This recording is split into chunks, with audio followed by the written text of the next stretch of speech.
I'm JP Tuesday. And I'm Kiki Canon. As lifelong Disney fans, the work of countless talented Disney creatives have shaped our lives. Now, as the Disney catalog expands, we're taking a journey through film and television to discover if that spark that shaped us as children lives on in adulthood.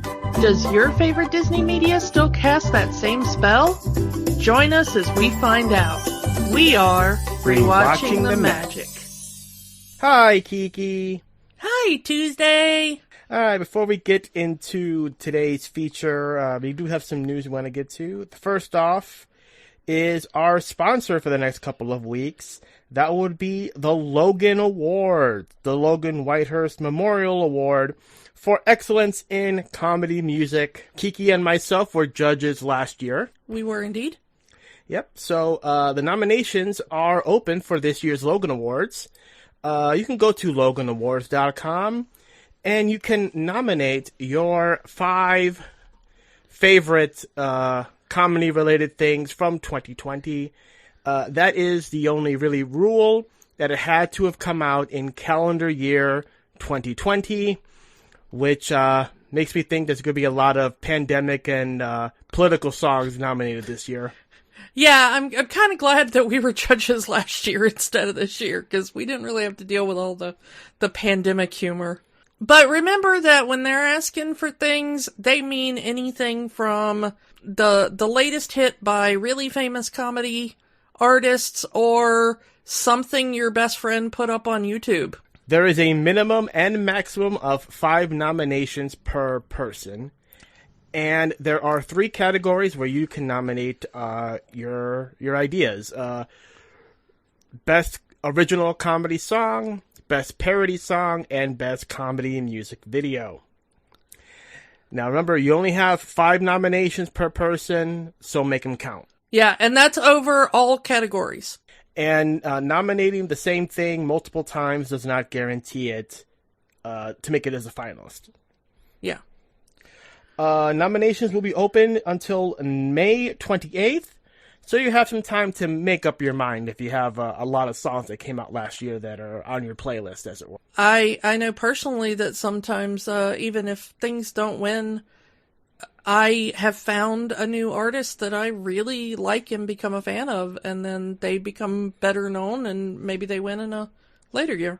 Yeah. So yeah, that is the Logan Awards. Let's move on to our next note here. Kiki, you want to take this one? Yeah, so some big news coming out of Disney. A big change that you'll be seeing at all of their parks. For years, Disney has had their team run by the 4 keys. They were safety, courtesy, show, and efficiency. Last year, they added a 5th key, which is inclusivity. Disney is trying to move with the times. Now, if you've ever been to a Disney park or even just seen footage of the inside of a Disney park, you know that if you're walking down Main Street, it kind of looks like an idealized 50s, mid-century America. Idealized being the thing. Unfortunately, that's not a very inclusive look, is it? They had very strict guidelines based on your assigned gender at birth. They had very strict guidelines on exactly what was and wasn't permitted as the look on their cast members. And we're not just talking about people that are portraying specific characters. This wasn't just rules for people like, Snow White and Cinderella in costume. This was just the average person working at the park. And they included things like short hair and clean shaven if you were masculine presenting, certain hairstyles if you were feminine presenting, no tattoos, no visible tattoos at any time. And they've decided now that it is time to go kicking and screaming into the Century of the Fruit Bat, and we're going to have some changes in what they will allow their cast members to do. The biggest change is that they will now have gender-neutral rules for cast members. If it is allowed for a feminine presenting cast member, it is also now allowed for a masculine presenting cast member. That includes like hair length and hairstyle, even down to things like wearing of nail polish, certain jewelry styles, costume pieces to some extent. So if a masculine presenting person wanted to wear a skirt as part of the uniform, they could. That sort of stuff, they will update. You can now have visible tattoos, so long as they are not anything offensive or objectionable, no profanity, things like that. This does not go for, of course, costumed characters. You know, the Disney copyright characters. They have special rules they have to follow that keeps with the specific character and the storyline of that character. But just the average people working in the shops or cleaning up or helping direct guests, it will be more reflective of the diversity of America. Which is awesome, in my opinion. The one thing I do not like is that they are still saying that your hair must be quote-unquote a natural color. So you still won't see a Disney cast member walking around with, blue or green hair, which is weird for a company that has characters with blue and green hair. So maybe change that, because that is ridiculous. I would be super happy to walk into Disney World and have somebody with purple hair greet me. That would make me feel very welcome and very at home. They're also going to start expanding certain things, like they're now going to be selling costumes for wheelchair users. So that their wheelchairs can be part of the costume, and their costume can work both with and around the wheelchair. And I've seen, that's something that we've seen at comic conventions for at least a decade now, of people using their wheelchairs as part of their costume, and not just the wheelchair characters like Professor X or anything like that, but like turning their wheelchairs into ships or cars that those characters are known for. If you have those kind of things involved with the Disney parks, it'd be awesome. Actually, there was a cosplayer recently who went kind of viral, who turned his wheelchair into one of the log flumes from Splash Mountain. And awesome. They built kind of fake waves, and so they built it to look like the part of the actual final drop coming out of the mountain. And so they tilted kind of the log flume back a little bit. They had these fake waves coming back to make the splash. And they actually had it built where if you wanted to take your picture with the cosplayer, you could stand behind him, and in the picture it looked like you were in the seat behind him in the log flume. That's awesome. And so there's all these pictures of these people, standing behind him with their hands in the air and like a fake scream and smiles and stuff. It is amazing. You can probably Google it, but it went viral, I think, early last year, and it was so wonderful. So I think Disney is now looking at things like that and going, there might be money in that. Exactly. I mean, can you imagine a kid cosplaying as Woody and their wheelchair is decked out as RC? That would be amazing. Yeah, I mean, it would be great. And it's especially good for kids in wheelchairs, but even though I am not currently a wheelchair user as a disabled person myself, I know that it has frequently been difficult for me to try to figure out how to use my various adaptive things with costumes. And it's always really fun when you can figure out a way to work your adaptive equipment into the costume. So if Disney wants to help out on that, bravo to Disney, Yeah. Um, go get those dollars in that sense, Disney. I'm actually supportive of that. But anyway, I'm going to be happy that hopefully the next time I walk into a Disney park, it will look more like a welcoming place for me and people like me, which is great. All right, so we know that Disney is set to open up on April 30th, Disneyland in California, April 30th, so that's about 2 weeks from where we're at right now. And again, Disney has put their full list of rides and attractions that will be open come this point, but there's one that is set to open up a little bit later, and that is Avengers Campus. We didn't get a chance to talk about this last week, but June 4th, Avengers Campus is set to open at Disney's California Adventure, which is around the time California is expected to lift a lot of their COVID restrictions, meaning that the California residents only thing might not exist by then. So Disney is taking a bet, and hopefully more people will be in the park at the time, meaning they can open up their big new attraction. This is something that I've been looking forward to for a while. The former Bugs Land will become Avengers Campus. There'll be, there's a Spider-Man ride they're planning there. There's already Guardians of the Galaxy and tons of meet and greets with a lot of other Marvel characters. It looks pretty cool. And I probably won't be going there this year, but hopefully next year I get a chance to go to California and check it out, because I really want to see what they've done with the place. The images that they've shown, it looks kind of cool. I would, I still don't personally know a lot about all the things that are going to be in it, but at least the street views they've been showing look really, really cool.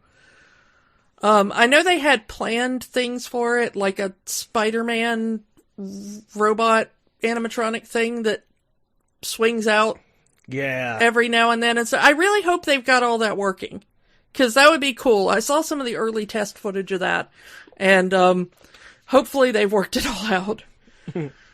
But that it looks like a cool thing. I would love to go after it opens and is all safe. All right, so let's get into our main feature.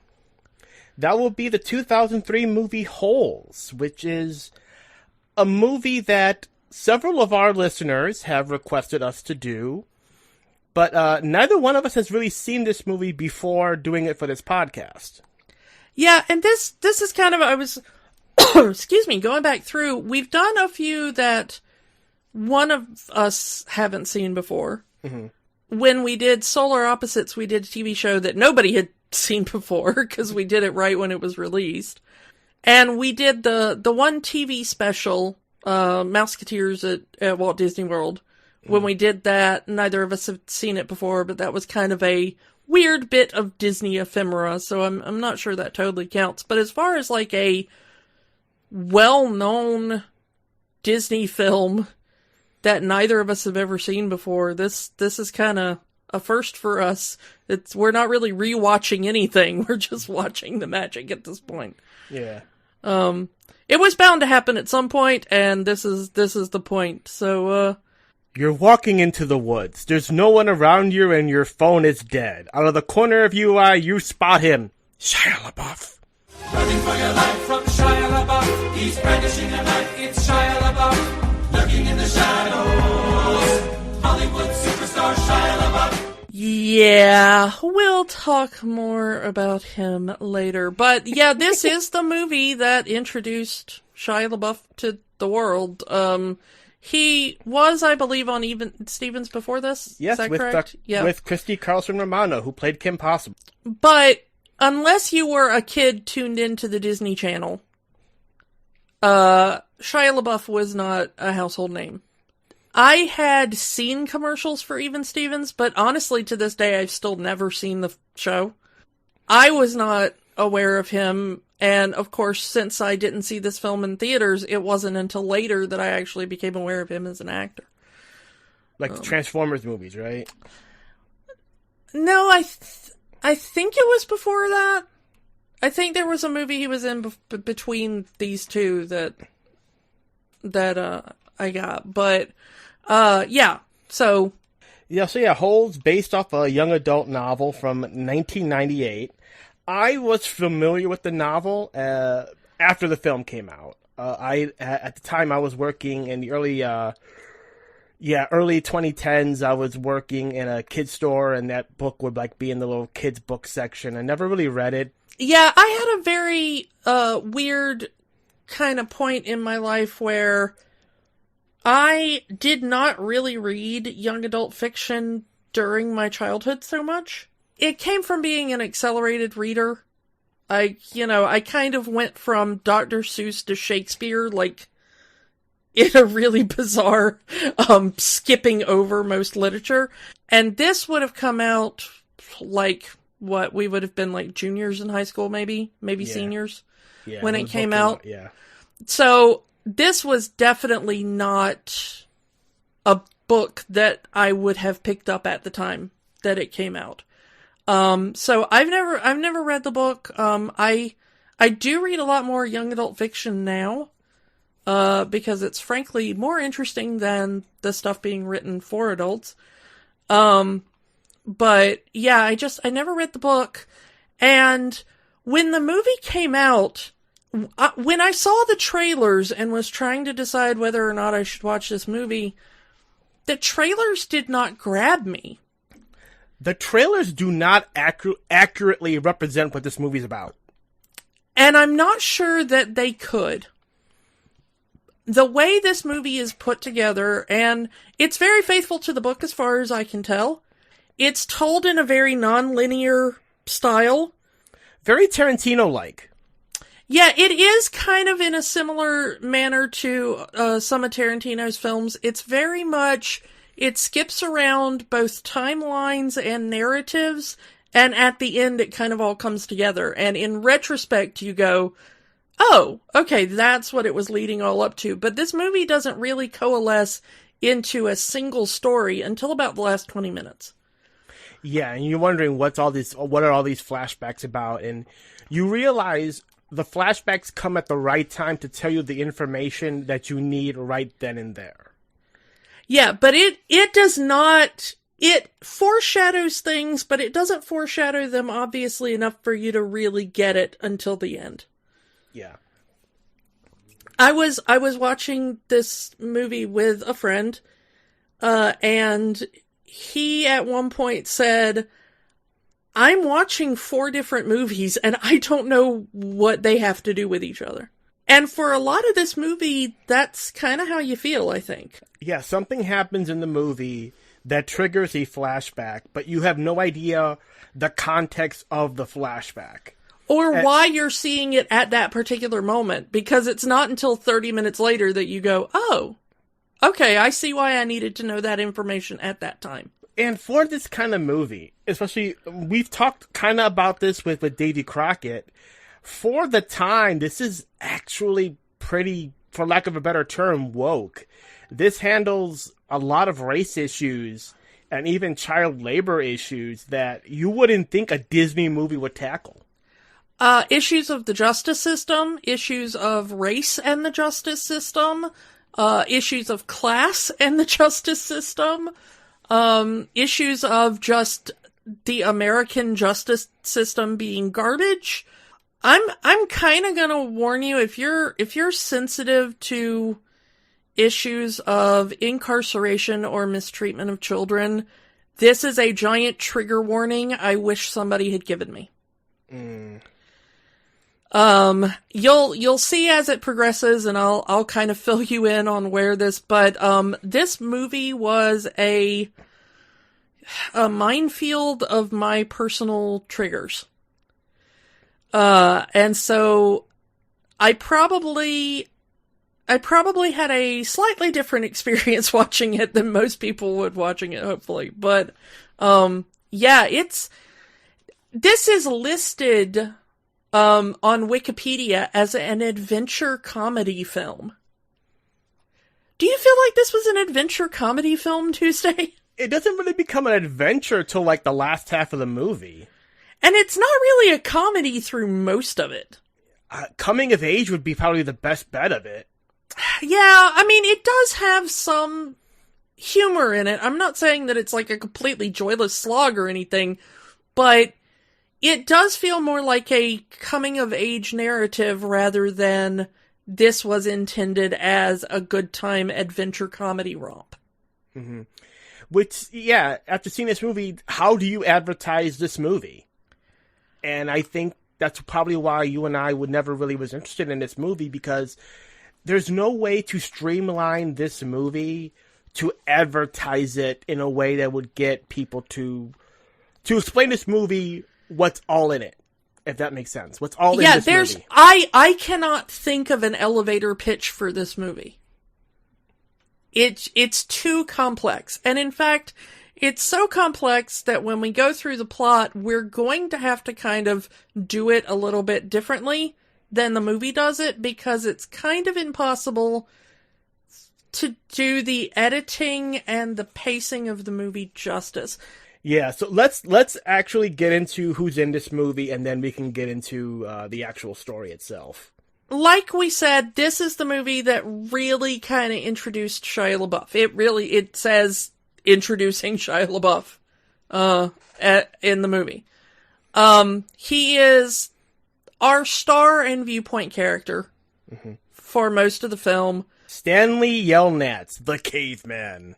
I'm not entirely certain how old he was, but he was a young teenager when he did this. So he had, of course, been with Disney Channel before doing Even Stevens. Not too long after Holes, he ended up in Constantine with Keanu Reeves. So that propelled him. That might be kind of where I first knew him from. He really hit it big with a thriller movie in 2007 called Disturbia. It's basically Rear Window for teenagers. He can't leave his house, but he starts seeing weird things over at the neighbors, and nobody believes him because he's a teenager under house arrest. He has a real history of playing troubled teenagers. And a real history of being one. But then he really hit, astronomical worldwide stardom when he was in Transformers, as we said before. He starred in the first Michael Bay Transformers movie, and then right afterwards he was chosen to be in a movie we don't tend to talk about. He was in Indiana Jones and the Kingdom of the Crystal Skull, and they tried to tell us he was the son of Indiana Jones. Nobody bought it. We don't talk about that movie. I don't acknowledge that movie. Yeah, we do not talk about the thing that does not exist, for it does not exist, and therefore we do not talk about it. So he, from there, became one of the biggest names in the world, kept doing some of the Transformers movies for a while, and then decided he wanted to be a performance artist of some sort, and that's where things started getting really bizarre. He started doing a lot of music videos. He did a pretty famous one with Shia. He started doing various performance art things. He showed up at the Berlin Film Festival wearing a bag that said, "I'm not famous anymore," over his face. At some point after that, he did a series called I Am Sorry, where he sat in a gallery and cried in front of visitors. He did one bit, I forget the name that he gave it, but he did one piece where it was inspired by the famous Rhythm Zero performance from Maria Abramovich, where she was alone in a room and there were all these objects like knives and guns and feathers and stuff, and you could kind of do whatever you wanted to with her body for a little bit. He did a very similar performance, and apparently one of the visitors chose to sexually assault him during her time in the room with him. But he then did a thing you've probably seen memed, where he stood in front of a green screen and screamed, "Just do it." Don't let your dreams be dreams.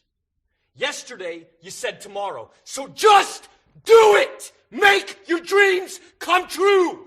Just do it! So that was all part of his performance art phase. And then he got back into acting, again and started doing movies again, generally with, darker and more adult themes. Unfortunately, the most recent thing is, late last year, he was, sued by his former girlfriend, a musician, who goes by the name FKA Twigs. And she has accused him of assaulting her physically, emotionally, mentally, sexually assaulting her. She also claims that he did things like he told her that he went out and, shot neighborhood dogs to prepare for a role to get into a mental space of a bad guy. At the moment, he's kind of fallen out of favor with Hollywood again. The lawsuit caused Netflix to pull an award campaign that they were working for him for a film he did for them. More people have come out since FKA Twigs and have said that her thing was correct. This is unfortunately another one of those where we started out with something lighthearted and it didn't really go the way that we wanted it. Locally to where I am, he's kind of famous for having gone viral when he got really, really drunk in Savannah and yelled racist things at a cop. So, fun. So like we said, he played troubled teenagers, and apparently he is one of the Disney kids that probably didn't go down a good path, and unfortunately, we have a lot of those. Moving on to happier things. Oh wait, no, we have to talk about Jon Voight now. So, playing Mr. Sir, we have Jon Voight. Jon Voight was, really became prominent when he did a movie called Midnight Cowboy, which became very, very famous in the 60s as the first X-rated film, actually the only X-rated film, ever to win Best Picture. This film was so horrible and controversial, you can show it on TNT at 8 p.m. now. Unedited. The only reason it was rated X was because it dealt with homosexuality. But he became a big star after that movie and went on to do things like, Deliverance, and he's won tons of awards. You may also know him as the father of Angelina Jolie. So yeah, I mean, he's got a long and really illustrious career. So yeah, I mean, good for him. Now, as Kissin' Kate Bartlett, we've got Patricia Arquette. She is part of the, Arquette acting family. Anybody with the name Arquette in Hollywood is pretty much related to each other. So you already know her family already. She's worked with Disney and other things. She worked in, she did a voice in, Lady and the Tramp 2. She also did another voice, in Toy Story 4. She's really known for films like Ed Wood and Lost Highway. Recently, she got the Academy Award for Best Supporting Actress for a movie called Boyhood, which took like 12 years to film. Yep, so, I remember that. Yeah, you may have heard of that one. As the warden of the Camp Green Lake, Louise, we have Sigourney Weaver We've talked about her before. You know her. You love her. She's amazing. What more can you say? As the Dr. Pendansky, the camp counselor guy, we have Tim Blake Nelson. He's one of those ones where every time you see him, you go like, oh, him. He is probably most famous for his roles in Oh Brother, Where Art Thou? Lincoln. He has most recently been the character of Looking Glass in the HBO Watchmen series. He was quite good in that. That's kind of their new version of Rorschach, if you haven't seen it. And he, also, has a little connection to the MCU as he played a character, the character of Dr. Samuel Stearns in the 2008 version of The Incredible Hulk with Edward Norton. He was almost a leader! Yeah, that might become important to us before long here. I don't know. Anyway, moving on. Our other main child star, we're not really going to go into most of the children here because there are so many of them.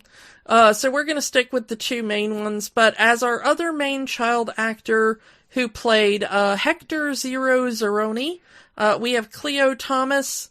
He was in this one. He also showed up in Friday After Next.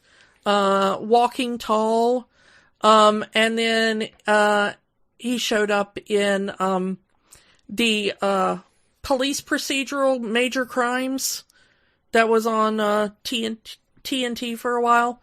We have a lot of people who play kind of very small but important parts, and most of them are played by, fairly famous actors.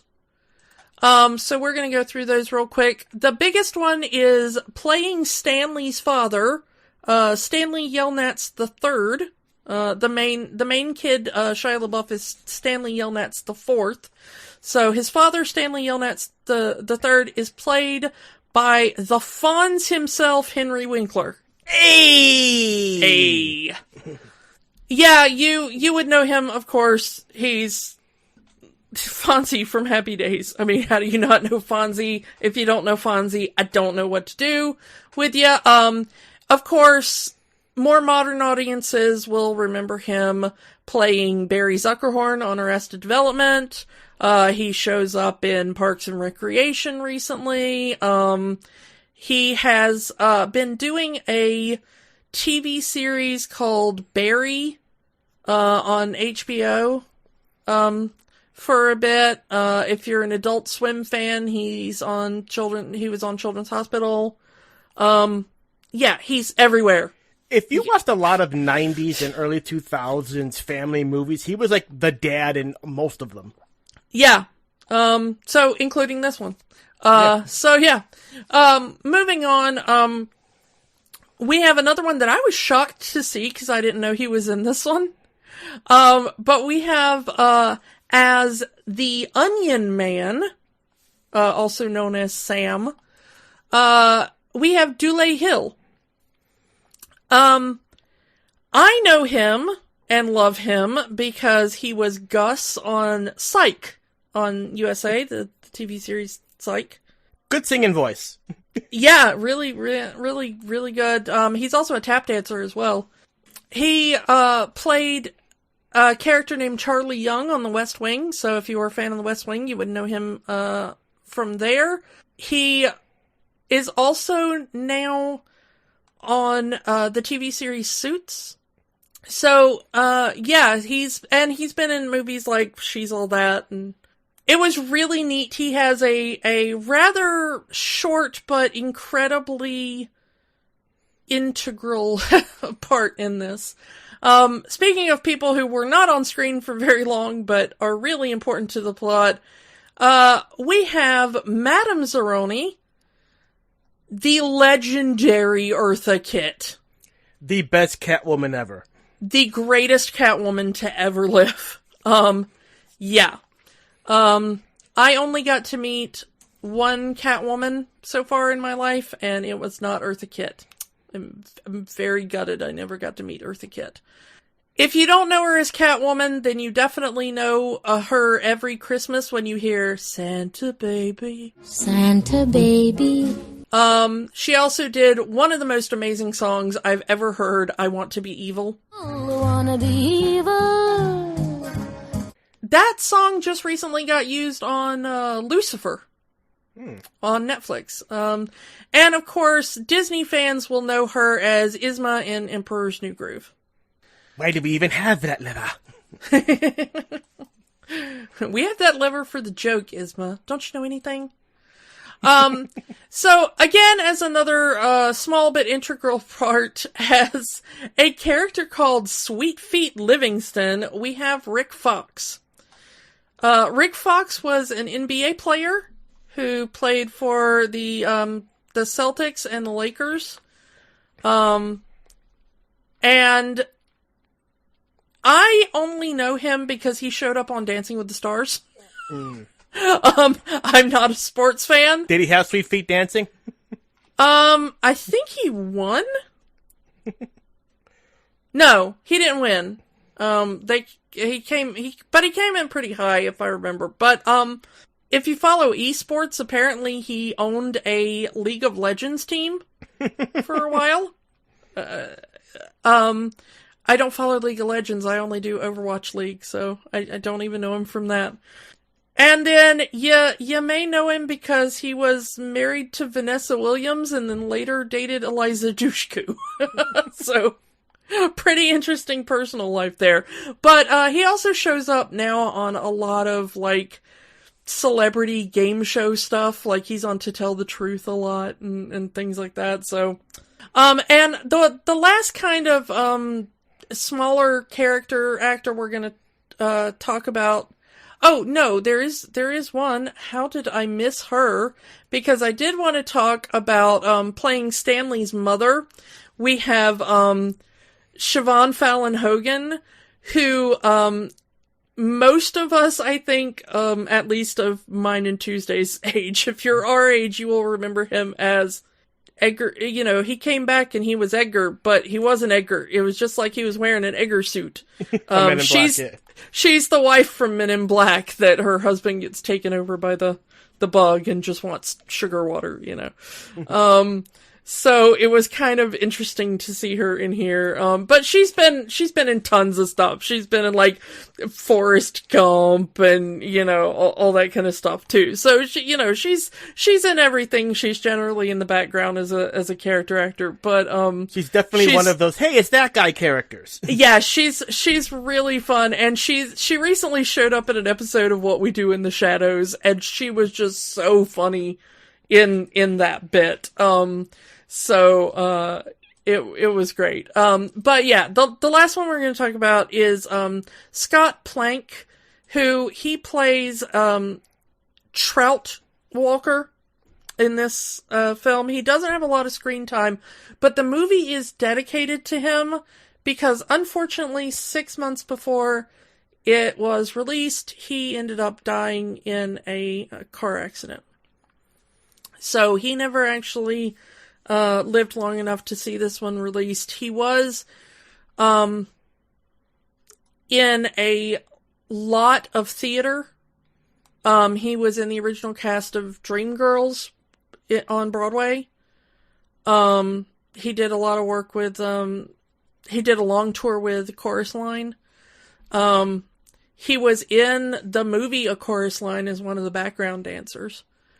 Even because of his thing with there. But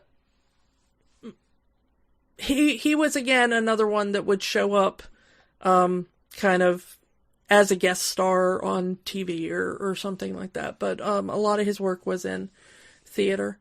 But it's sad that he never got to see it. He was, rather young when he died, 43. So let's get into this movie. Again, we are going to be doing this in chronological order, which is different than the movie, but we'll try to do this the best we can. So we start off with Stanley the Fourth's great-great-grandfather, Ilya Yelnats, as he worked as sort of a farm boy in Latvia. and he falls in love with the farm owner's daughter, Mira, and he wants to marry her. But another has already staked a claim to marrying her, saying that he will trade his fattest pig for her hand in marriage.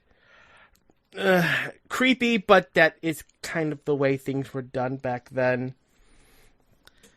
All Ilya can offer is his love for her, but that doesn't seem to be enough. She is stated to not be terribly bright or savvy. So she really doesn't seem to have a particular desire either way.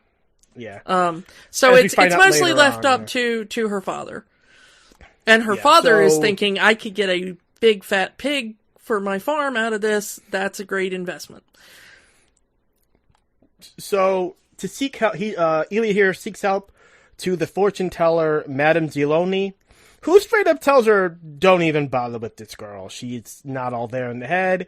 She's not good for you. But if you truly love this woman, tells her to take a pig and lift it, kind of carry it up and down the mountain every day so that you'll be strong, and feed it water from the top of the mountain so the pig can be strong. Also, singing to the pig seems to help some kind of way. Yeah, there's a magical song that he has to sing to the pig.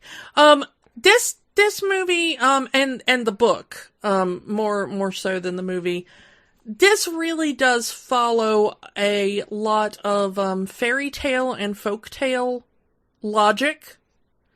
So there is a lot of kind of magical thinking, and a lot of strange, if you do this, then you will have good fortune. If you don't do it, you will have bad fortune, that kind of comes up repeatedly in the story. So yes, so Madame Ziloni says after that she only asked in return is to have Ilya carry her up and down the mountain, and for her to drink of the water at the top of the mountain and be sung to so she can be strong. And if he doesn't do this, then her family will be cursed for all eternity. Yeah, so that's the trade, complete this task, and you'll have the woman you want, you'll have, the best pig in the area, you'll have fame and fortune or whatever, or, if you don't, then your entire family will be cursed for generations. Fun! So he does this, and the pig grows very, very large, and he eventually takes the pig to the Minky farm and saying, hey, here's my pig, I want to marry her. And both pigs are the same size, both pigs are the same weight, and they pretty much leave it up to the daughter Mira, to make the choice. And she decides to turn this into a game. What number am I thinking of? Which Ilya is done. Yeah, he's like, no. I'm like a super hot young guy. And the other guy does not care about you. He just sees you as a financial transaction.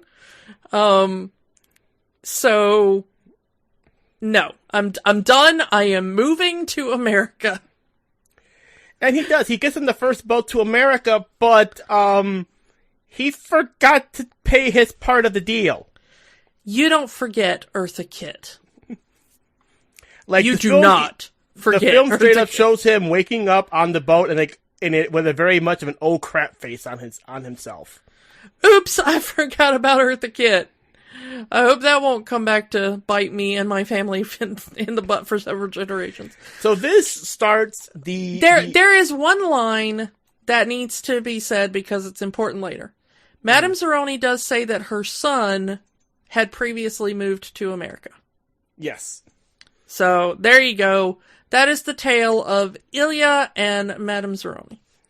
So yeah, that's where the idea for America going, hey, my son moved to America, you should move to America too.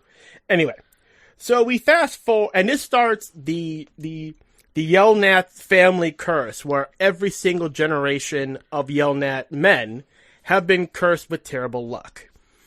Yeah. So we fast forward to the Old West, and we meet a young schoolmarm named Kate Barlow. Yeah, this is probably the 1800s in Texas, I believe. Yeah. So Kate Barlow, she's a schoolmarm. She not only does she teach children, but she actually teaches the adults after hours to teach them how to read. Which, again, going above and beyond as a teacher does. Yeah, you're a teacher, Kiki. You would kind of identify with Kate here. Yeah, more or less. Kind of. Yeah. I just finished grading papers this morning, so it's probably not the best time to ask me my opinion of students. So Kate also has a talent of canning peaches. Yeah, she's really amazing at it, yeah. Yeah, she grows peaches, she cans them, and they're very popular in the town. But the other popular thing are the onions sold by Sam. Who is, and it is important to say at this point, that Kate Barlow is a very beautiful blonde white woman. Sam is a young black man. Yeah, I was going to get there. So Sam is very popular in the town for his onions that he grows on the top of the mountain. Sweet onions. Yeah, so... Which, even though I'm in the middle of one of the most well-known sweet onion growing areas in the U.S., sweet onions aren't a thing. Onions are awful. Onions are horrible. Stop pretending that onions are food. They are not. Okay. Like I said, this movie is full of triggers for me. The onions are one of them. So Sam is very popular. He even makes pseudo medications with his onions that he kind of does the old medicine, the old snake oil salesman routine, but it's onion oil. Like, rub this on your husband and his hair will grow back and stuff like that. But he's still well loved in the town for selling his onions. As the story goes, Sam and Kate kind of grow closer as, while Sam is very, for lack of a better term, street smart, he doesn't really know book smart. And Kate takes special interest in Sam and kind of being a personal tutor to him, as well as teaching the other adults how to read and write, which kind of gets the ire up of one Trout Walker, the richest man in town, who also goes to these after-school sessions, not because he needs to, but because he's sweet on Kate. And also he wants to make fun of all the other adults trying to learn. Because he's a jerk. So yeah, as Sam and the other adults are reciting their lessons, Trout is making fun of them with your typical duh voice, which I will not impersonate on this podcast. So yeah, as this is happening, Sam and Kate grow closer and closer, and they end up falling in love. And remember that this is set in Texas. So Texas in the 1800s. Yeah. A white woman and a black man. And they are caught smooching by old Trout Walker, who, again, is going to the schoolhouse to try to once again court Kate, who has no interest in him whatsoever. And Trout takes rejection as well as an a-hole would. And he starts spreading the word around that Kate's been smooching with a black man. And they burn the schoolhouse down. And the sheriff is about to lead a posse to go hang Sam. As they say here, it's not illegal for a white woman to kiss a black man. It is illegal for a black man to kiss a white woman. Yeah. Even going as far as to label Katie a tramp, as every man starts wanting to smooch on her. Because, hey, she smooched with a black man, she'll smooch with anybody. Yeah. As they get the mob together to go find and kill Sam, Kate runs to the sheriff. And the sheriff is completely drunk, tells her that, well, it's illegal. They're just carrying out the law. He broke the law, so they're just doing justice. And then he tries to grab her and kiss her. And she escapes and runs to try to warn Sam, who's coming across the lake with his next batch of onions. But some of the townsmen find him first on a boat and shoot him in his boat on the water instead of bringing him in and hanging him like they had originally planned. And Kate witnesses all of this. So, the next day, Kate goes up to the sheriff's house, or the jailhouse where the sheriff is at, kind of all flirting with him. Oh, you still want that kiss, sheriff? And shoots him dead. And then places a kiss on his cheek. And school marm Kate Barlow becomes the Texas outlaw kissing Kate Barlow. Yeah, she gets her a posse, and they start just wreaking havoc. She also seems to, in her grief, curse the town. The town was called Green Lake, and it was a wonderful, it was a green lake. There was a huge lake. Everything around it was lush, wonderful. And it is said that the day Sam was shot was the last day it rained in the town. So as Kate begins to steal from banks and wagon trains that are going through and all that kind of stuff, she will murder men and leave a lipstick kiss on the men she's murdered. And the lake starts becoming more and more dry from the lack of rain. As we find out, Trout Marlowe's family owns that land. Yeah, all the town, the lake, that's how they became so rich, yeah. And because there's no rain and no water, the land is pretty much worthless now. Yeah. Which completely ruins the Walker family. But at one point, she comes across the son of Elia Yelnats, who he has named Stanley Yelnats. Because Stanley is Yelnats spelled backwards, and he thinks it's funny. Yeah. And Kate comes across Stanley Yelnats, and while she does steal a chest of treasure from him, and wrecks the coach that he was in and all that kind of stuff, and sort of leaves him in the desert for dead because the area has now become a desert. She doesn't kill him because he doesn't seem like a bad guy. So no. she lets him live, but unfortunately, he's kind of stuck in the desert. Yeah, stuck in the desert. But he does find refuge on a place he calls God's Thumb, and he said that he found water and food there. Yeah, the peak of the mountain is shaped like a thumb, which he calls it God's Thumb. And that's how he was able to survive for, they say, 15 days before he was found by anyone. Yeah, something like that. So he survived for 15 days, surviving on nothing but onions and water. Kate has basically... She's grown tired of the outlaw life. Yeah. And she has found the boat that the remains of the boat that Sam was in when he died.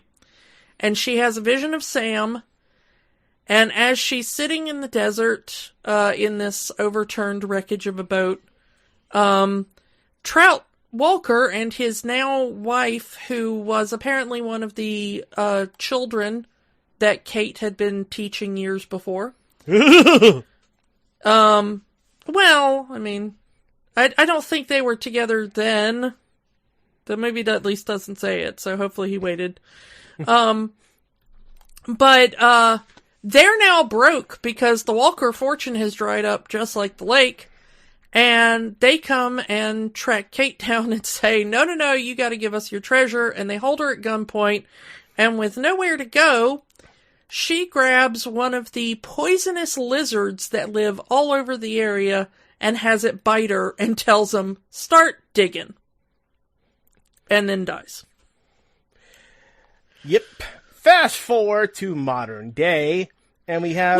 Well, but right before we get there, there is a little bit there, which is apparently the Walkers did start digging. Yeah, and Trout Walker spent his entire life digging in this area, trying to find that treasure, going from his children even to his granddaughter, which we find out is Louise, which ends up being the warden of the camp. Yeah. But meanwhile, Stanley Yelnats' great-grandson, this is now Shia LaBeouf's character. We are now in the present day of late 90s, early 2000s. And we're now with the family of Stanley Yelnats IV, his father, Stanley Yelnats III, and his grandfather, Stanley Yelnats Jr. Yes, they are all living in this small apartment together, and Stanley III is a inventor. His big dream is to end foot odor forever. Yeah, this is Henry Winkler's character. Henry Winkler, the inventor, trying to get foot odor gone. And not a lot of people like him, especially their landlord. He says the entire apartment smells like feet because of this about these experiments that Stanley III is doing in the building. Yeah, literally in their sink, making these potions to cure foot odor. Yeah. Anyway, so we have young Stanley. He's just walking around minding his business when a pair of shoes fall from the sky right on top of him. Turns out that these shoes are not only the official shoes, but the personal shoes of one Sweet Feet Livingston, a very popular baseball player, who donated the shoes to the local orphanage because it was the orphanage he grew up in, and he wanted to donate them for an auction with the money going to the orphanage. And so Stanley IV here is suspected of stealing the shoes because he was caught with the shoes. And he's arrested. And because he is poor, they can't afford a lawyer. And his mother said, we'll just tell the truth. They'll believe us. Which, no, the judge will not believe you. The judge immediately has decided that Stanley is guilty. He does not allow them to really mount any defense. Do not pass go. Do not collect $200. Yeah. And he gives Stanley a choice. Go to jail, and it seems that he means as an adult. Or go to this place called Camp Green Lake. Well, Stanley just hears camp, and he says, we've always been too poor. I've never gotten to go to camp. And so he opts for camp. Yep. Camp Green Lake is a juvenile detention center now, where kids are punished by digging 5x5 holes, what they say will build character. We first see Camp Green Lake with a young boy that they call Barfbag, who just can't take it anymore and lets a rattlesnake bite him, and he's gone. He doesn't just let the rattlesnake bite him. He, he sees a rattlesnake and goes, "Oh, good, my way out of here," and taunts the rattlesnake into biting him. It is horrifying. Yeah, they say he's in the hospital, but is he really? Is this kid even still alive? Yeah, I mean, you know, a friend of mine got bit by a rattlesnake about 2 years ago. He works at a wildlife thing and was feeding the rattlesnakes, and one of them got him. He's fine, but it took the entirety of like 3 different towns rattlesnake anti-venom to save his life. So, given what we know about the camp later, it is very possible this kid died. Like, if you told me, like, oh no, it says in the book that kid died, like, I would believe you, because they don't seem to care. Yeah. So Stanley arrives at the camp, and he meets the other kids, which they immediately say he looks like a Neanderthal, likely because of his hair, which does earn him the nickname Caveman. All the names are very interesting in this movie because all the kids have a nickname, and it's usually some kind of pejorative too. Mm. And so one of them's called Armpit, and there's like Zigzag and Squid. One is called X-Ray because he wears glasses. One is called Armpit because he smells. One is called Magnet because he's a pickpocket. One is called Zigzag because he likes to walk back and forth. One is called Twitch because he has a nervous tick. Yeah, but it's very interesting the way names are used because the kids even violently refuse to be called by their legal names. Because they are trying to dissociate. Mm-hmm. This is not only a prison, but a labor camp torture situation. Yeah. We've kind of already spoiled it, but yeah, we know why they're digging. You find out Yeah, in the movie, it takes a long time for it to play out, but it's kind of easier that we went in chronological order. Yeah, the camp. Go ahead. Yeah, the camp is run by Trout Walker's granddaughter, I believe. Yeah.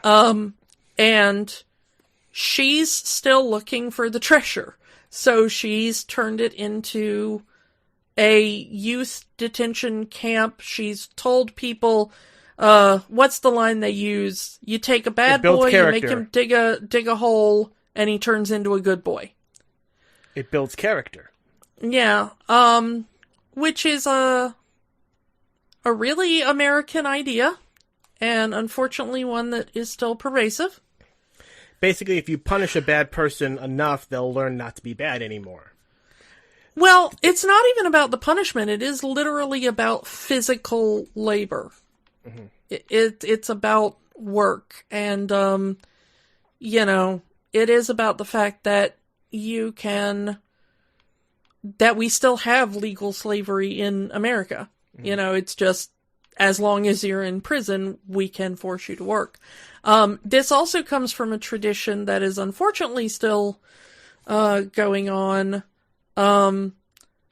where we have these at-risk youth camps, and almost all of them are like, send your kid to come work on a real farm, and they'll, feed horses and milk cows, and that'll teach them good, solid Puritan work ethic. And in reality, quite a lot of these places are actually places where they will overwork children, sometimes to the point of death. There's currently a controversy about a place that Dr. Phil promotes on his show, and he has sent many kids to, and his production pays for them to go to this ranch, And it's recently come out that, like, kids have died on this ranch, and one of the girls that was sent there who went viral for her appearance, now that she's out, she actually says that Dr. Phil sent her to a torture camp, and she was abused by the people who run it. So I hate to say it, but as weird as this setup seems, there are very similar places running right now in the US. Generally with government backing, and generally they are presented much like Stanley ended up in this camp.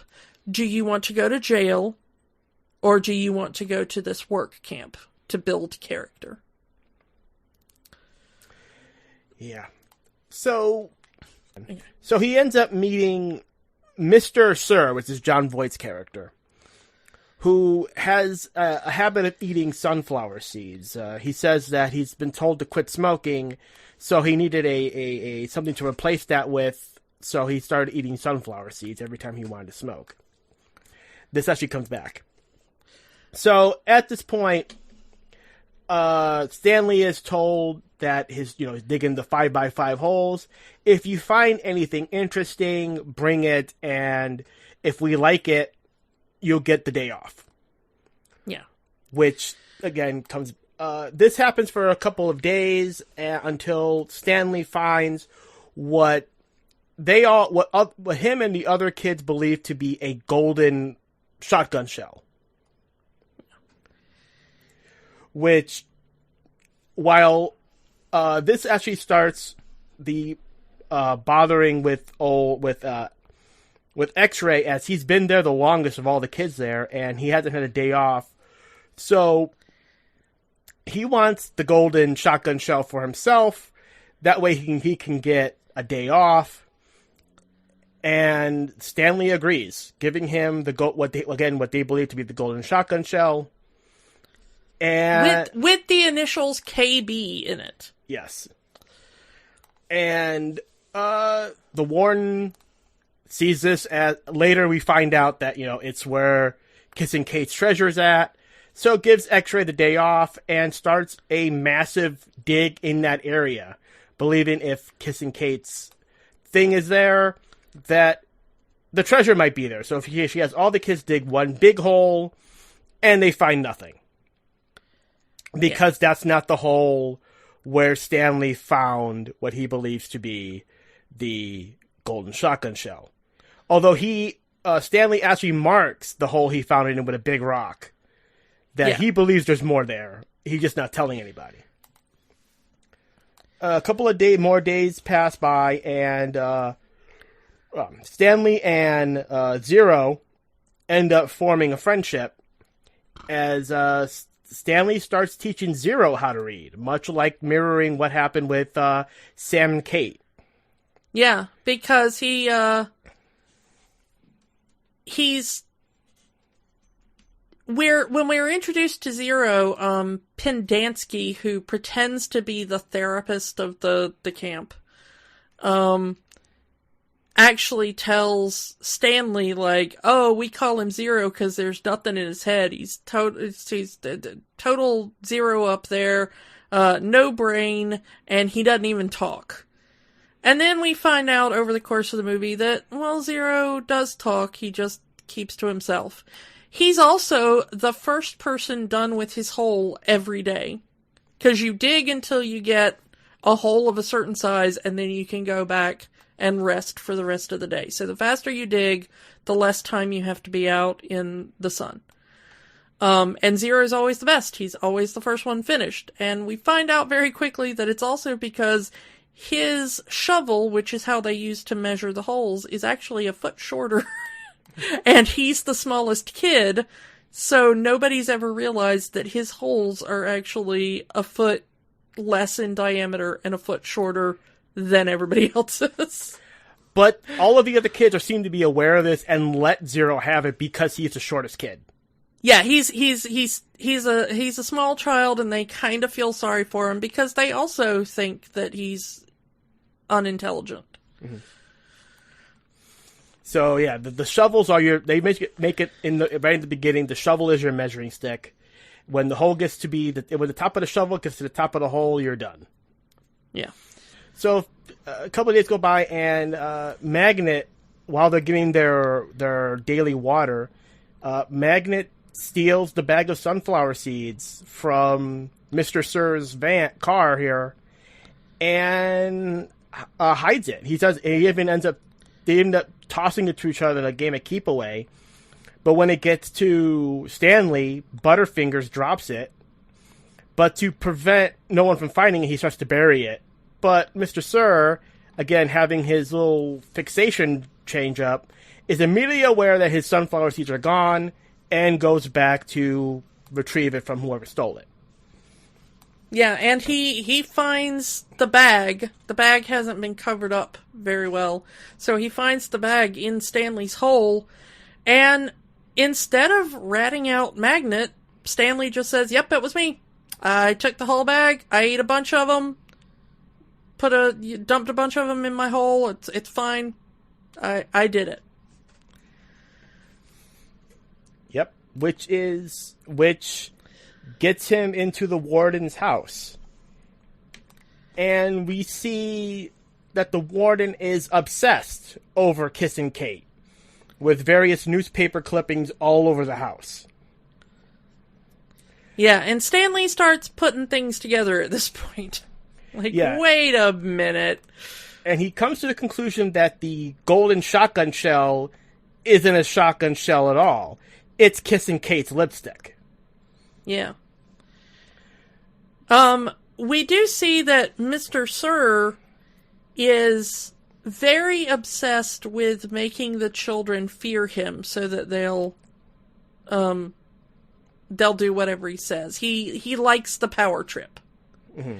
And he is telling the warden how much he loves this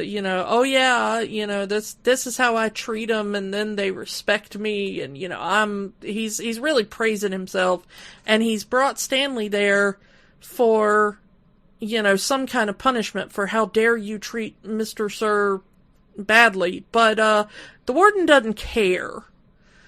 So in one of the best scenes in the movie, she paints her fingernails with a rattlesnake venom. Yeah, a very lovely shade of nail polish, which she said has rattlesnake venom in it, and then immediately uses her nails to slash Mr. Sir's face and injects a tiny bit of rattlesnake venom into his face, which causes it to swell up and ugh. Yeah, you think she's gonna do it to Stanley, but she just straight up do it to Mr. Sir. Yeah, because she doesn't care. She doesn't care about anything other than finding this treasure. So why is Mr. Sir bothering, Yeah. Why does it bother Mr. Sir when it doesn't bother her? Yeah. Hush. And for the rest of the movie, John Voight has these scratches all over his face from Sigourney Weaver. Yeah. It's a really amazing, and you can really see how little she cares about anybody's safety. Even her own employees. Yeah.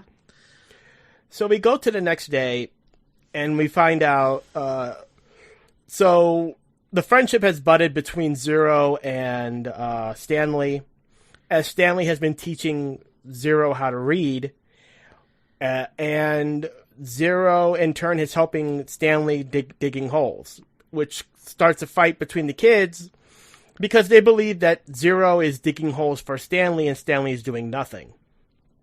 Yeah. Instead of, it's a collaboration. They're both putting in time and digging each other's holes. They're digging two holes together. So that they both have the energy to do reading lessons at night. Yeah. So this gets the ire of all of our adults that we've seen so far, and they think, like the kids think, Stanley is being lazy. But no, it's like, I'm teaching him how to read, and together we're digging the holes. To which the Warden Walker is saying, everyone digs their own hole, one person, one hole. and you're not going to teach Zero how to read anymore. And even the doctor here says there's no point in teaching him how to read because there's nothing in his head. There's no point in teaching him how to read.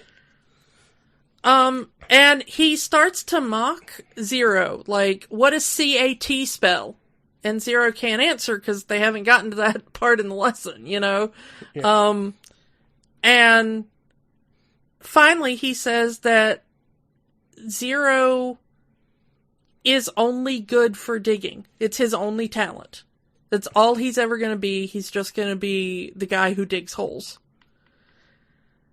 Zero doesn't take this very well. Smacks him across the face with a shovel. Yeah, he shovels. He shovels good. Mm-hmm. And he takes off in the desert. When Stanley first got there, we kind of skipped over this because it wasn't important at the time, but when Stanley first arrives at the camp, Mr. Schur says, there's no fences here, there's no guards, there's, no searchlights, because we have the only water within 100 miles. If you go out into the desert without us, you will die. Yep. And there goes Zero running out into the desert alone with no water. Yep. And immediately the warden is like, don't bother, he'll just die.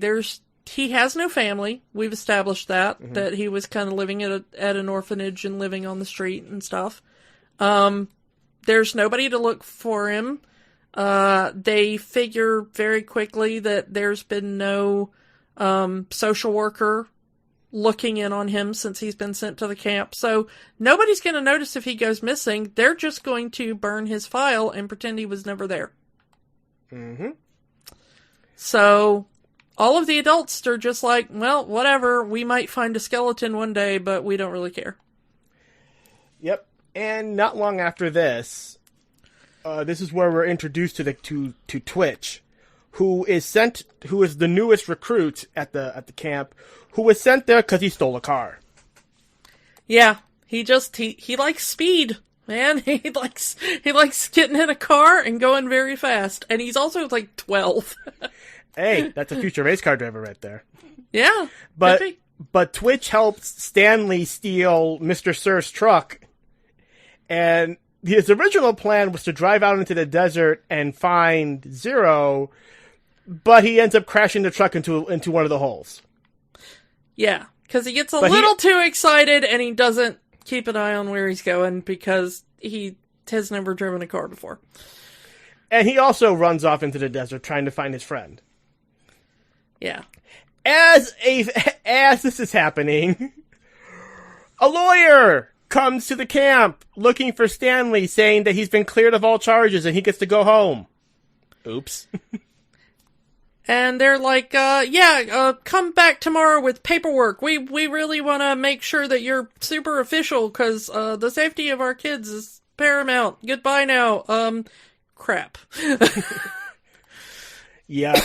And as that is happening, Stanley comes across the very same boat we've talked about, Sam's boat, and finds Zero in it.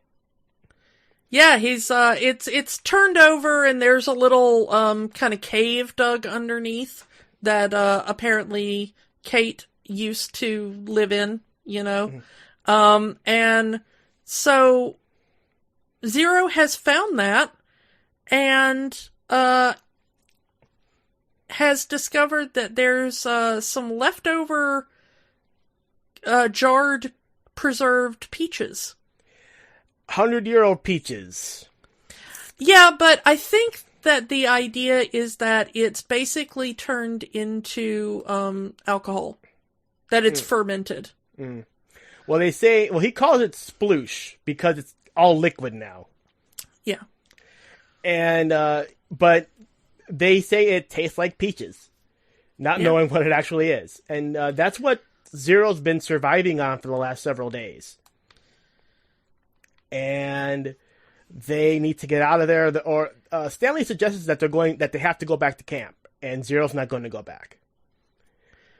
So yeah, he knows that if he goes back, they'll just treat him even worse. Mhm. You know, he's scared of what happens. And then Stanley remembers the old family story. Yep, he looks up at the mountain and says, "Hey, what does that look like to you?" And they end up finding God's thumb, the same mountain that his great-grandfather climbed up and survived at for those 15 days. And Stanley says, you know, if there's a water source at the top of that mountain, we need to get to the top of that mountain. If it saved my great-grandfather, it could save us. Yeah, and they eat, and as they're climbing, because their kids saying, "Man, there's ice cream up there, there's sundaes up there," just encouraging each other just to keep climbing. Yeah. But, Stanley, you know, gets to a point and almost falls. Yeah. And Zero saves him by shoving the handle of his shovel down and pulling Stanley up. But unfortunately, he cuts his hands open very bad and can no longer climb. Also, he's been eating 100-year-old peaches because he also starts throwing up.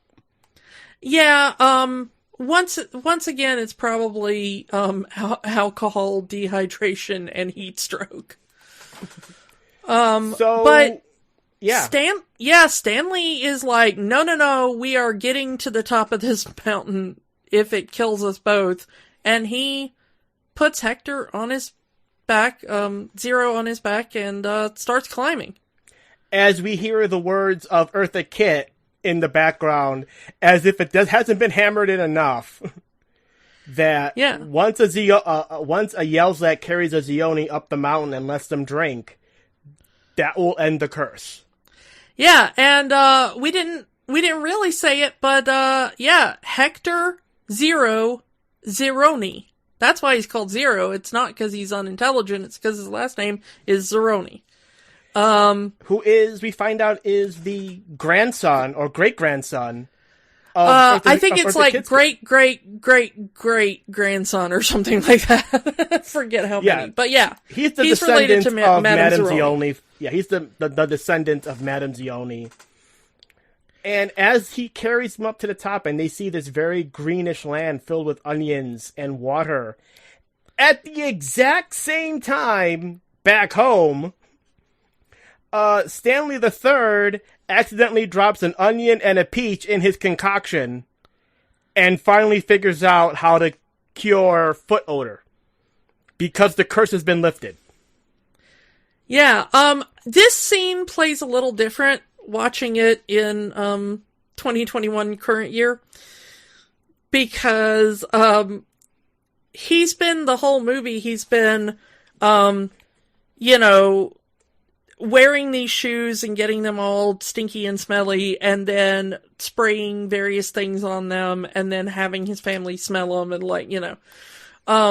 and in this scene he puts the peach and the onion together and then he goes, "Wait a minute, I don't smell anything." And he hands it to his wife and she goes, "I don't smell anything." And they hand it to the grandfather, "I don't smell anything." And they're all jumping up and down going, "We don't smell anything."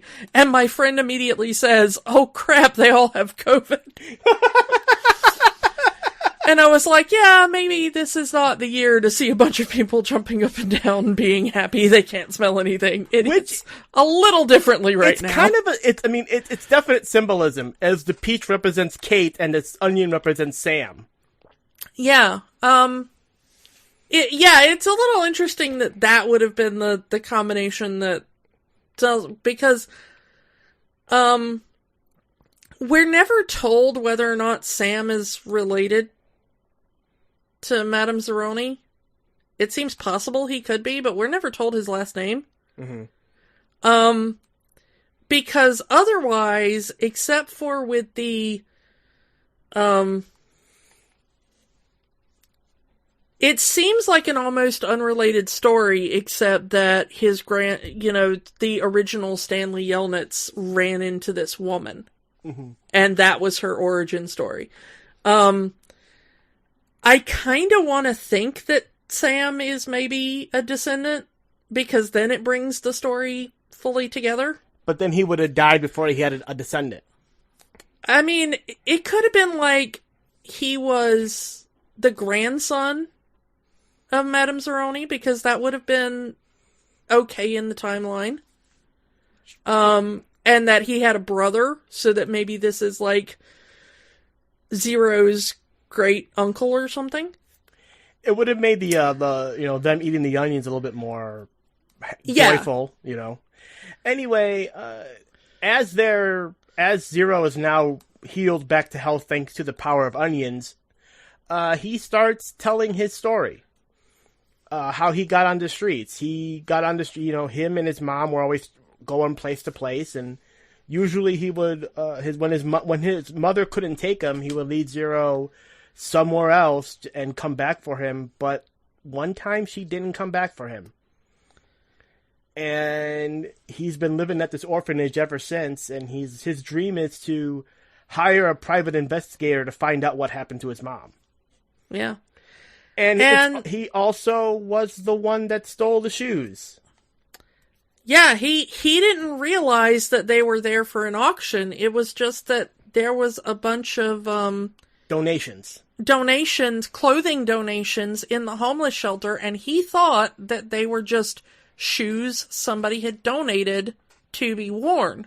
So he took them, and then the cops started chasing him, and he realized, like, oh, the shoes are why they're chasing me. So he took off the shoes and threw them over a bridge and ended up hitting Stanley in the head with them.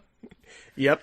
And he gets busted a few days later trying to steal a new pair of shoes for himself.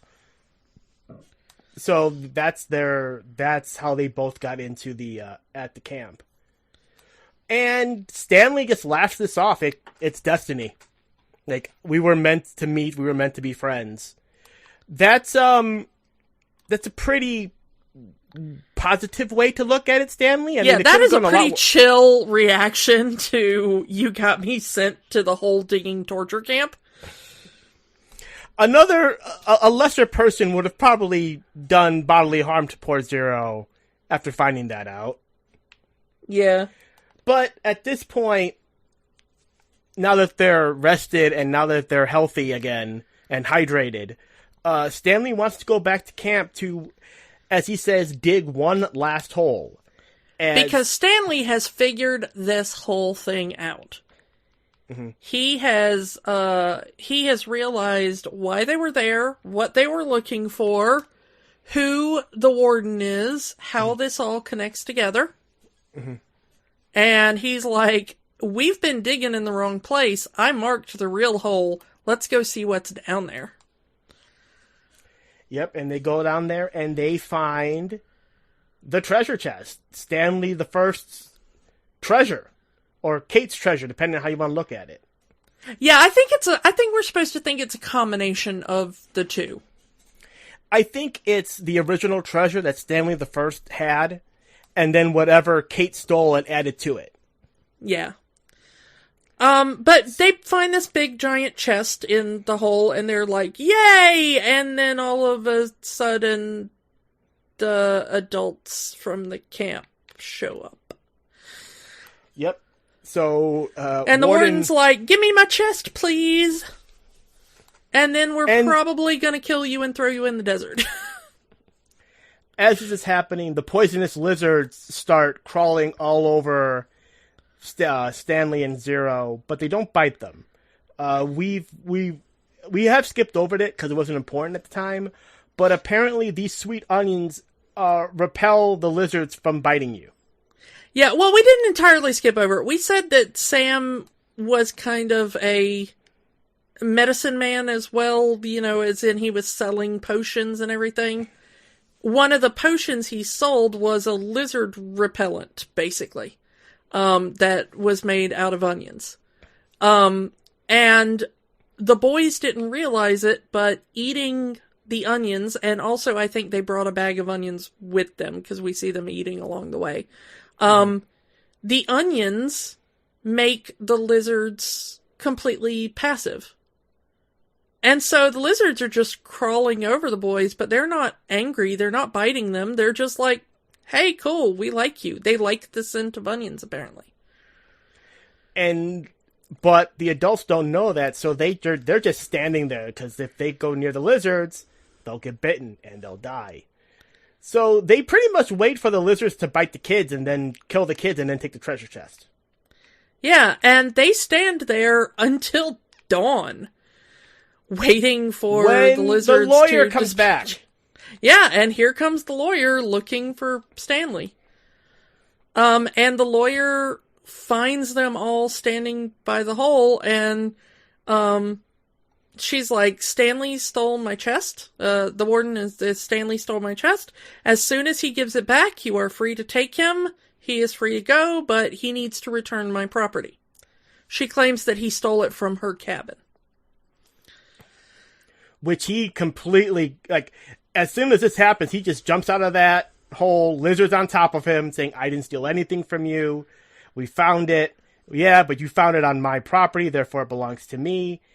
And Zero says, no, it belongs to Stanley. It has his name on it. And they all see the name Stanley Yelnats right on the chest. Yeah, and so there we go. Teaching Zero to read. There's your full circle for that. Yeah. And the lawyer immediately goes, well, obviously it's his property. We're going to take him with us. And they end up going back to the camp, fighting the whole way. And Stanley's like, come on, Zero. We're getting out of here. Yeah. But and the warden says Zero can't leave because, he was sent here, legally, like he hasn't been, his crimes haven't been expunged, so he's got to stay, except they can't provide the paperwork proving that Zero is supposed to be there. And the federal officer that the lawyer brought with her in order to retrieve Stanley is like, wait, you mean you don't have proper records? Like, no, you've got to have proper records. We need to start an investigation. And then suddenly the marshal realizes that, wait a minute, Mr. Sir looks really, really familiar, doesn't he? Apparently, Mr. Sir is a well-known criminal named Marion Savello, who is on parole, and because he has a firearm as part of his job, that violates his parole. And then Mr. Sir says, oh yeah, you think that's so bad? Well, Pendansky's over there impersonating a doctor, which is also a crime. So the whole... and since they're also running the a detention camp without proper anything, all three of them are getting arrested. So there are no honor among thieves. Yeah, so we end the scene with the three adults getting arrested, and as soon as they're in handcuffs, we hear thunder, and it starts to rain on Green Lake. Because the descendant of Walker has been brought to justice. Yeah, and the lawyer gets Zero and Stanley into the car and drives them away as the rest of the boys at the camp dance in the rain. I don't really know why. I mean, I guess they're happy it's raining, but they're still at the torture camp, so... We get a narration after this that the state has shut down the camp, sent all the kids to proper detention centers, proper detention camps with proper staff and proper therapists and all that. So the kids are going to be okay. And they even said that most of the kids were released because of time served. Yeah. But Zero goes back home with Stanley, and Stanley brings the, original Stanley treasure back to his family, and they open it in his apartment, and it is full of everything. It is gold, full jewels, and bonds. Yeah, and stocks as well, because at one point he pulls out a stock and it's AT&T. Mm-hmm. Back when it was just telegraphs. Yeah.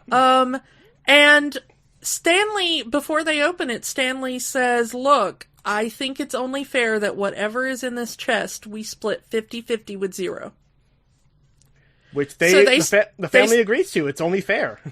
Yeah, he helped get it, and also they immediately realized that his last name is Zeroni, and there's a debt owed. The grandfather immediately says, "What was your last name again?" Zeroni. And he starts hugging him and saying, "Yeah, we'll give you what you need." Because the grandfather's been telling this story the entire movie. Yeah, and singing the song, and, it all ties in. And so, the movie ends with the two boys moving into mansions next to each other. Zero hires a whole team of private investigators, and they find his mother. We never actually get, why his mother went missing, where she's been, why she just left him, on a corner somewhere and never came back for him. But they do say she's been looking for him, too. Well, you're the one who walked away, woman. I don't know. This is the one part of the story that really bugs me. If it had been explained that she had been in jail as well, it would have been a better explanation of why she had just disappeared off the face of the earth. Yeah, she went to Panhandle to get them food or something. She got picked up for vagrancy. They couldn't find the kid. Mm-hmm. Okay. Yeah, fine. That makes sense. I really just needed, one line of why his mother isn't a horrible person. Yeah. So both kids use the money. They now have big houses in the suburbs. They're next door neighbors. And Old Sweet Feet is now the spokesman for this new foot odor potion that Stanley III has, and they've called it Sploosh. Yeah. And we see them and all the kids partying and having a big pool party over at Stanley's mansion. The end. The end. Honestly, this isn't a bad movie. It's not. I said at the beginning that this movie was full of triggers for me, and that I didn't have as good a time watching it as probably most people would. I really have a problem watching films in which adults treat children badly, especially if it is with the backing of the legal system. I have the same problem with a movie like Matilda, or where it's a child in an institutional system that is being bullied or mistreated or abused by adults. So this was not a fun film for me for most of it. At least the adults get their comeuppance, and that makes it a little bit better. But there were lots of little... I really don't want to go into all of them, but there were lots of things about this movie that was not a fun time for me. But I can see why this is such a beloved film, kind of in the same vein as Matilda. That, it is a really important and... it's not really a kid power movie in the sense that we talk about it. But it is very much that the child protagonists using their intelligence gets themselves out of a bad situation caused by adults. So it does at least have that in common. I do like just the themes that are talked about in this movie. That, again, there's no real way you could advertise these themes and have it be, come see this movie. Yeah, because there are so many really important themes that I think children need to be made aware of. Especially American children, I guess. Because we go through things like keeping your promises and holding up your end of a debt at the beginning of the movie with the Madame Zeroni story. We go through racism and injustice with Kate and Sam. We go through incarceration And unfair incarceration at that with Stanley. yeah, but even for the boys who have done something wrong, like, it does seem like Stanley is really the only one wrongfully convicted of a crime in the camp. The other boys fully admit, like, we stole things, or we hit people, or, whatever. They've done something. But it is very clear that these are still children who are being unfairly punished instead of being given treatment. I think that's why it's important at the end of the movie that they're like, oh, they all got therapists and stuff. Mm-hmm. Because that's what is needed in these situations. And honestly, for adults too. Mm-hmm. Also, the theme of maybe there's a reason why certain people become criminals. Like, especially with Kate and with Zero. Kate saw the love of her life murdered in front of her, and she ended up going into crime because the system was corrupt. Zero, he was just trying to survive and got busted. Yeah, I mean, Zero has been, homeless, theoretically orphaned. Mm-hmm. we later find out that his mom is still alive, but in practice, he has been orphaned for most of the movie. And we see a kid kind of in a system that's not set up to help him. Mm-hmm. That doesn't really care to help him.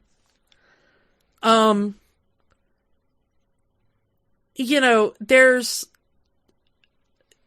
a lot, strangely, a lot about capitalism in this film as well. Mm-hmm. The class system and trying to, the father's always trying to start businesses and invent things, and it never quite goes right. And, how most of the kids in the camp come from poor backgrounds. Most of the kids in this movie are kids of color. Yeah, most of the kids at the camp are also kids of color, you're right. And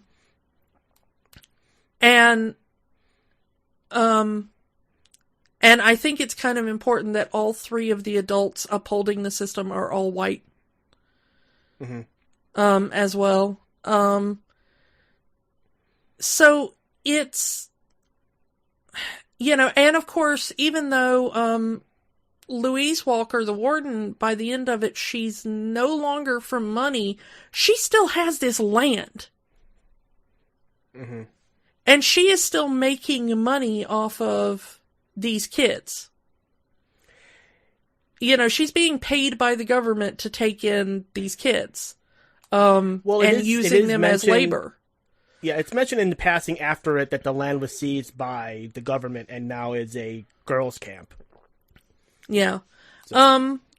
But, so I think it's important that the main villain is also from generational wealth. Mm-hmm. As well, and their entire motivation is greed. Yeah. For generational wealth. This is a shockingly deep movie that I did not expect going into this. From Disney! And from Disney, I mean, it wasn't their original plot, they got it from this author, but from a book. And yeah, technically this is a Walden Media movie that Disney just released, but Disney does own this movie. Yeah. But this to me is, I don't know, if you've got a kid in that kind of, 10 to 17-year-old range or whatever, this might be a good movie to sit down and watch with them as a family film and then just talk about it. Especially now with what's going on in terms of race in the justice system. Yeah, if you want to have like a serious, especially, if I'm talking to fellow white people here, if you really want to start trying to explain some things to your kids on the deeper issues behind the Black Lives Matter movement. There are other films, The Hate You Give and stuff like that kind of deal with it more directly. But if you want to kind of get into the systemic issues, with your kids. This is actually a pretty good movie that is not too dark and depressing for the kids to watch while still opening the door to talking about these issues. Mm-hmm. It's a nice start. Yeah, it's a good gateway, I think, into talking about some deeper things. I personally will probably not watch this movie again for personal reasons. Yeah, you've already, there's a lot of triggers for you in this one. This was a very difficult one for me personally. However, to answer our big question, yeah, there's magic here. Go watch this movie. If you haven't seen it, this is really a great film. Yeah, I feel bad that I missed this one when it first came out. Yeah, I will say, if I have any criticisms of the film, it's in the filmmaking. It has nothing to do with the plot or the acting, which are all stellar. Great writing, great acting, everybody in this top-notch. However, some of the directing, the editing especially, there are parts where it, goes into a strange, slow motion, whatever. And honestly, I absolutely loathed the soundtrack. The soundtrack was incredibly jarring and did not fit for me. It's that early 2000s, we need a radio hit kind of soundtrack. Yeah, and they tried to put in groups that I like Dr. John is on this soundtrack, Eagle Eye Cherry is on this soundtrack, Moby is on this soundtrack, Shaggy is on this soundtrack. You know, there's some things that are like, okay, alright, yeah. But it doesn't work together. It doesn't give a coherent soundscape. And it really jars with the background score. Because the score will kind of have you in a mood, and then it will just go into strange kind of MTV music video kind of editing, and it will have a very short clip of a pop song sound. Or a rap song. The only song that really makes sense is that opening song, Dig It, which apparently is sung by the kids in the movie. Well, yeah, Dig It is... It does kind of set up the idea, because it does feel like a work song. Yeah. And there's another song in there that's, at least, it has part of a gospel song in there. Oh sinner, let's go down to the river to pray. There is that song in there, and it's used in a similar way, like it feels like a song that you'd be singing while doing work in the hot sun. Mm-hmm. But everything else is just so jarring. You know, they're climbing the mountain at the end, and suddenly Eagle Eye Cherry starts playing, and I'm like, this is not the right tone for this scene. Mm-hmm. You know? So... all the things I have bad to say about the movie is in some of the construction of the final film. But plot-wise and acting-wise, really engaging, compelling movie. Yeah. So, definitely magic. Yeah. Yeah, definitely. And I think that's all we can talk about this movie. So we'll move on. Let's move on to next week. It's time to seize the day. We are talking about Newsies. Yeah, from one movie about kids dealing with a whole bunch of systemic issues in the U.S. to another movie about a whole bunch of kids dealing with systemic issues in the U.S. This was not planned choice. Because we didn't know what Holes was going to be like, so we just threw it in the schedule, but it's kind of thematically appropriate. This is a movie that you've wanted to talk about, again, since we started coming up with ideas for this podcast. Yeah, I have been pitching this one for a long time. This one, I loved it when it first came out. I have not seen it in a while. So, I'm not sure how I'll react to it as an adult, but as a child, I loved this film and I watched it all the time. Yes, we will be watching the original film version, not the stage musical version. Yeah. The original with Christian Bale. Mm-hmm. So join us next time for Newsies, and we will talk to you all then. Bye! Bye! Don't let the magic stop here. Join our conversation online on Facebook at Rewatching the Magic. Twitter at Rewatch the Magic. And of course, new episodes every week at rewatchingthemagic.podbean.com. Remember, the magic is for everyone. It only stops if you let it.